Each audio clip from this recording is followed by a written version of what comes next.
Fala guerreiros, sejam bem-vindos ao Reino dos Mangás, eu sou o Renan e hoje nós iremos continuar trazendo a continuação do anime de Tokyo Revengers aqui nesses episódios especiais. E se você perdeu o primeiro, cola aqui no card que nós trouxemos o episódio 14 logo após o fim da segunda temporada. E agora, vamos conferir e ver como ficou esse novo episódio 15? Afinal de contas, não tá nada fácil pro Takemichi até agora, e nem pra nós, se você não aproveitar para dar uma força deixando aquele like maroto e também se inscrevendo no canal. Lá no último episódio, a Tenjiku estava derrotando vários membros da Toman em vários pontos diferentes de Tóquio. E depois de serem salvos pelos irmãos ogros, Takemichi e Shifuyo se juntaram a eles de moto para irem até o esconderijo secreto dessa gangue rival. O que eles não esperavam é que chegando lá, o local estaria cheio, como se eles já os esperassem. O mais surpreendente até agora é que a pessoa que estava à frente dessa gangue inimiga dava sinais que conhecia Takemichi de algum lugar. Será mesmo que as coisas continuarão feias para esses membros da Toman? A gente vai descobrir tudo agora. Takemichi estava completamente assustado com a diferença numérica. O cara em sua frente diz que eles estavam em 100. Isso chegou até a animar Shifuyo, que disse que seria um belo desafio, já que eles estavam em apenas 4. Quando os homens da Tenjiku começaram a se aproximar e cercá-los, o líder decidiu mandar eles pararem, dizendo que seria muito injusto e o correto seria que os 4 enfrentassem apenas a ele. A sua arrogância é parada quando Smiley se coloca à frente e pede uma luta mano a mano, que é prontamente aceita. E agora sim, eles se apresentam. De um lado, a gente descobre que esse cara se chama Kakusho, um dos reis celestiais. E do outro nós temos o Smiley, capitão da 4ª divisão da Toman. A luta sim começava. Só que em outro local, Mike, que ainda não tinha nem ideia do que estava acontecendo, estava sentado na beira do porto, observando o mar. Ele é surpreendido quando um jovem se aproxima e começa a puxar conversa. Mas quando Mike pergunta quem é ele chega se apresentando, mas logo já sai sem alongar muito a conversa. Ele havia se apresentado como Izana Kurokawa. A gente já sabe, líder da Tenjiku. Mas Mike, até agora, não tinha ideia de quem era, e muito menos que esse cara iria desafiá-lo logo. Retornando à luta entre os oficiais das gangues rivais, Smiley e Kakusho travavam uma batalha muito equilibrada. A troca de chutes e socos colocava os dois em pé de igualdade. A luta aparentava ter durado alguns minutos até então, até que um golpe direto de Smiley ultrapassa a defesa de Kakusho, que é arremessado para longe. Smiley fica contente com a vitória e os 4 decidem retornar a Tóquio. Quando eles começam a deixar o local, Takemichi, pensativo, vai ficando um pouco para trás, perdido em pensamentos até o momento em que Kakusho dá um grito. E esse grito lembra exatamente algo que o Takemichi viu na infância, já que esse grito remeteu a um dos momentos onde eles viveram. Bingo, Takemichi se lembrou de quem ele era. Os dois se conheceram na escola há muito tempo no ensino fundamental, mas acabaram separados tempos depois. Por isso as memórias eram muito antigas. Kakusho agora levanta e se apresenta novamente. Diz que eles têm muito a conversar. Analisando, parece até que ele perdeu a luta de propósito, apenas para que eles tivessem tempo de conversar a sós. Takemichi até duvida disso, e Kakusho diz que ele é sim muito forte. Mas eles tinham que conversar, então era verdade, eles precisavam desse tempinho. Takemichi está surpreso em ver o seu amigo de infância, e Kakusho revela que Takemichi era o seu herói nessa época. Mas agora ele segue uma nova pessoa, Izana Kurokawa, o líder da Tenjiku.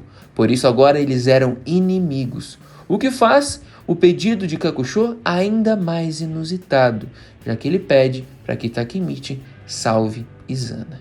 O pedido chama a atenção de Takemichi, que é pego de surpresa. Mas quando Kakusho começa a explicar que o conflito entre as gangues é coisa de um outro cara que surgiu há pouco, chamado Kizaki, Takemichi começa a entender um pouco mais. No dia seguinte, uma reunião de emergência foi convocada pela Toman. Todos os seus membros e oficiais estavam presentes, e Draken anunciava o ocorrido. Membros da gangue foram atacados em vários locais pela Tenjiku, então eles precisavam estar preparados. Mas antes, ele convoca a primeira divisão para falarem a respeito, já que foram um dos que enfrentaram o inimigo. Shifuya e Takemichi dão um passo à frente e contam como enfrentaram a unidade Mochizuki inicialmente, dita por Smile como a unidade mais forte. Mas nesse momento, Mitsuya o interrompe, dizendo que também foi um dos alvos, e o complementa, dizendo que talvez a unidade que foi atacado, irmãos Haitani, pudesse ser ainda mais forte.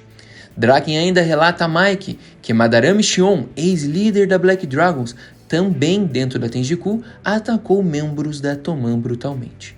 Todos eles pertenciam a uma geração mais velha, chamada de Showa 62. Mike e Draken então concluem que esses antigos delinquentes, que nunca se enturmaram, agora estão unidos sob uma nova liderança. E quem conseguiu esse feito de juntar esses antigos rivais era a grande dúvida.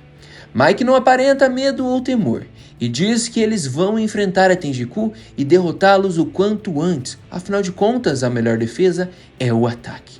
Isso motiva a todos, afinal de contas a guerra estava declarada e ela iria começar. Porém, uma pessoa seguia ainda muito confusa, Takemichi, pois ele temia, pois sabia que Kisaki estava envolvido diretamente nesses novos inimigos. Para saber o que Kisaki trama, Shifuya aconselha Takemichi a visitar Naoto, mas era o Naoto do futuro. Só que o Takemichi já havia dito que não queria mais voltar para aquele futuro catastrófico, onde todos os membros da Toman estavam mortos. Mas dessa vez, ele precisaria fazer uma exceção.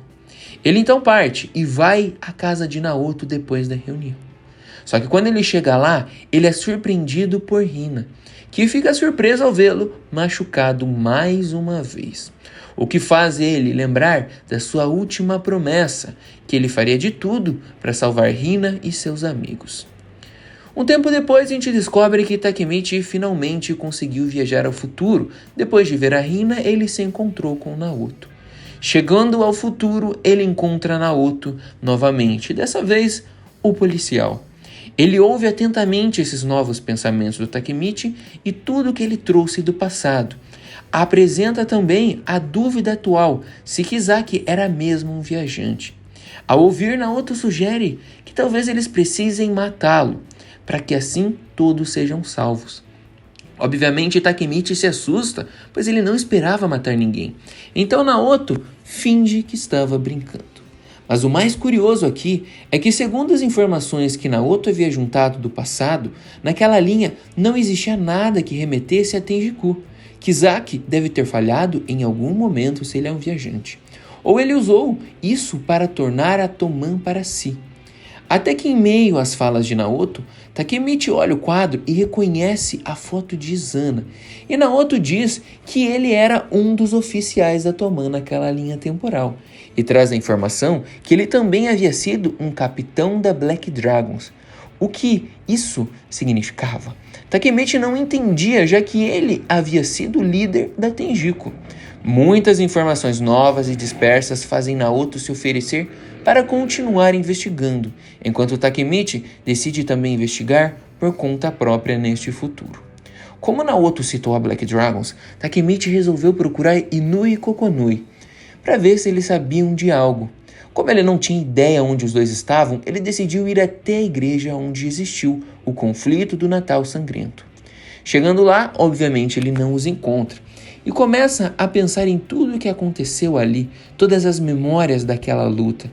Só que Takemichi começa a pensar alto demais e ele acaba incomodando um dos presentes que pede silêncio. A surpresa fica quando ele vai se desculpar e percebe que era Taiju Shiba sentado. O gigante estava ali rezando ou se lamentando pela morte do seu irmão Hakai, do qual ele acusa ter sido um grande covarde. Takemichi fica muito surpreso por encontrar justamente Taiju neste futuro, onde quase todos estavam mortos. Taiju disse que sempre ia ali rezar pelo irmão. Taiju pergunta a Takemichi como ele está, afinal, eram pouquíssimos os sobreviventes daquela época. Takemichi toma coragem e pergunta se eles podem conversar mais, e se Taiju conhecia Izana Kurokawa, o nome que faltava para preencher todo esse quebra-cabeças. A conversa prossegue do lado de fora, agora com a presença de Naoto, o qual Takemichi havia chamado. O trio segue até um restaurante. Lá, eles continuam falando sobre o passado. Taiju diz que não tem intenção nenhuma em colaborar com a polícia, mas que ele tinha conexões com a Toman por causa de Hakai. Então ele aceita falar se ele também receber informações relevantes. Naoto concorda, e então a conversa volta a prosseguir. Taiju entra em detalhes, dizendo a Takemichi que ele entendeu errado a ordem dos fatores, que Izana não se tornou um capitão da Black Dragon após a Tenjiku, e sim antes, pois afinal de contas, ele foi um dos líderes da Black Dragons, antes mesmo dele assumir. Izana havia sido líder da 8ª geração, e ainda conta mais, conta que a primeira geração foi liderada e criada por Shinichiro Sano, irmão mais velho do Mike. Nesse momento, Takemichi até se lembra dos momentos onde Mike citou que o seu irmão, mesmo sendo fraco, liderou a maior gangue de sua época. E então, Taiju continua falando da força das gerações que vieram a seguir, até mesmo chegando à 8ª, onde Izana liderou, inclusive antes da sua, que foi a 10ª. Ele conta que Izana voltou ao mundo das gangues 3 anos após deixar a sua geração, e que ele foi um dos que começaram esse novo conflito entre Toman e Tenjiku. Exatamente isso que está acontecendo naquele passado onde Takemichi estava presenciando. Takemichi chega a indagar por qual motivo foi que tudo mudou e quem foi o vencedor da batalha. E Taiju diz que a história não foi exatamente desta maneira, de quem ganhou ou de quem perdeu, porque no fim houve uma fusão entre as duas e Mike se tornou o líder dessa nova gangue geral e Kisaki foi colocado como número 2, enquanto Izana o número 3. E assim surgia uma das piores gangues da época, que permanecia até então. Só que neste futuro, Mike havia morrido há pouco tempo, e mesmo assim, Kisaki forjou a própria morte para não ser morto por Mike, informação que o Naoto soube há pouco tempo. Ele fugiu para o exterior com medo de tudo. Enquanto isso, Izana acabou se tornando o único dos líderes ativo, por isso agora era ele quem comandava a Toman. O mais engraçado de tudo isso é que Taiju diz que Mike confiou muito mais em Izana do que em Draken, o que gerou ainda mais confusão em Takemichi. Só que antes dos 3 prosseguirem a conversa para descobrir o porquê, mais uma surpresa acontece. Inu e Kokonoi aparecem com vários capangas da Toman dentro do restaurante. Parece agora que as coisas vão pegar fogo, mais uma vez. Só que dessa vez, no futuro. Então, galera, curtindo mais um episódio? Eu espero que sim. Deixa o seu like aqui embaixo e comenta o que vocês estão achando, porque logo logo a gente se encontra no próximo episódio de número 16.